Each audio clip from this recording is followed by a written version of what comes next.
Sveiki. Noriu Jums pristatyti vieną iš mūsų siūlomų modulių, tai yra sąskaitų importas. Sąskaitų importo pagalba Jūs galėsite vienu metu importuoti kelias sąskaitas, ypatingai jeigu norite matyti anksčiau išrašytas sąskaitas ir kad jų nereikėtų kurti kiekvienos rankiniu būdu, tai galite pasidaryti tokią suvestinę. Kaip tai padaryti? Keliaujame į modulius per puzlės ikonėlę arba per modulius kairėje navigacijos juostoje. Susirandame sąskaitų importo modulį čia ir jį įsidiegiame. Jį įsidiegus, funkcija sąskaitų importo atsiras prie sąskaitų, paspaudus sąskaitos, randame importuoti ir pasirenkame būtent sąskaitų importavimas.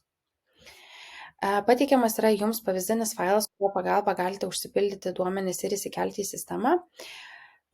Parsisiuntę.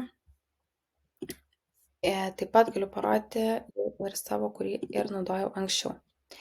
Tai susivedate duomenis, sąskaitos numerį, sąskaitos data, vardas, pavardė kliento arba pavadinimas, įmonės kodas, PVM mokėtojo kodas, jeigu tai yra, tada adresas. Taip pat galite nurodyti ir kliento elektroninį paštą, paslaugos pavadinimas, kiekis ir suma. Išsisaugoti ir būtina taip išsisaugoti CSV formatu, kad sistema šį failą priimtų.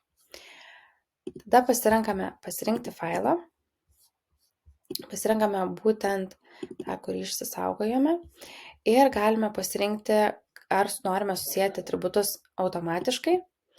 Tai parenka sistema pati, bet vis tiek reikėtų pasitikrinti ar teisingai. Likusiems raudoniems, jie yra privalomi laukai, tai privaloma priskirti stulpelį atitinkamai rankiniu būdu. Matau, kad čia galutinė kaina priskirta prie sąskaitos numerio laukelio, tai nėra teisinga, tai pakeičiam į sąskaitos numerį.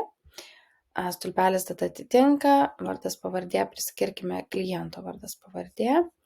Įmonės kodas, kadangi mes jau jį turim, tai kliento kodas, PVM kodas priskirtas, elektroninio pašto nebuvome nusirodę. Adresas, paslaugos pavadinimas, tai vienas iš privalomų laukų. Tada koks buvo kiekis paslaugų ir kokia buvo paslaugų kaina. Prisiskiriame visus ir kai jau nebematome raudonų stulpelių, tai galime jau informaciją susikelti, importuoti į sistemą. Spaudžiame sekantį žingsnis ir pasirenkame tam tikrus nustatymus. Jeigu sąskaitos visos jau yra apmokėtos, tai dedame varnelę. Tokiu atveju sukeltos sąskaitos jau turės statusą apmokėta ir nieko papildomų jokių mokėjimų traukti nereikės. Jeigu neapmokėtos, varnelės nededam ir pažymim datą, iki kada turėtų būti apmokėta. Sąskaitos tipas, ar tai sąskaita faktūra, ar išankstinė, ar kreditinė sąskaita faktūra. Pasirenkame seriją, kurią norime naudoti. Jeigu nėra jums tinkamos, galite pilnai susikurti sąskaitos importavimo metu, prisidedant papildomą seriją. Aš pasirenku IP, pasirenkame veiklos rūšį, jeigu turite tokią nusimatę, šalį ir PVM tipą, kuris taikomas jūsų paslaugoms.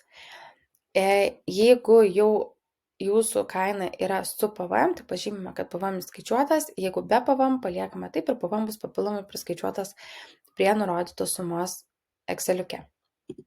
Matų vienetus pasirenkame ir jeigu naudojate sandėlį, tai galite naudoti likutį iš sandėlio, jeigu ne, tiesiog importuojame sąskaitas. Spaudžiame importuoti sąskaitas ir jeigu nėra jokių klaidų, sistema gražiai sukelia visus duomenis į sistemą ir galime dabar atnaujinti puslapį ir turėtume pamatyti naujai sukurtą sąskaitą. Dar nesukūrė.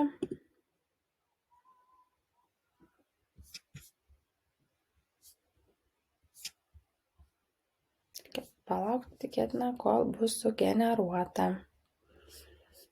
Kartais truputį užtrunka.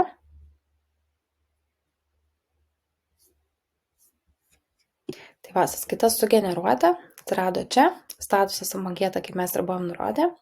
Išsiskleidžiame sąskaitą ir matome visus duomenis, kurie buvo susiję su tos sąskaitos importu. Ir jeigu norite, jie galite išsiųsti klientui, jeigu ne, tai ne. Tokiu būdu galite lengvai valdyti sąskaitas. Linkiu gero naudojimo.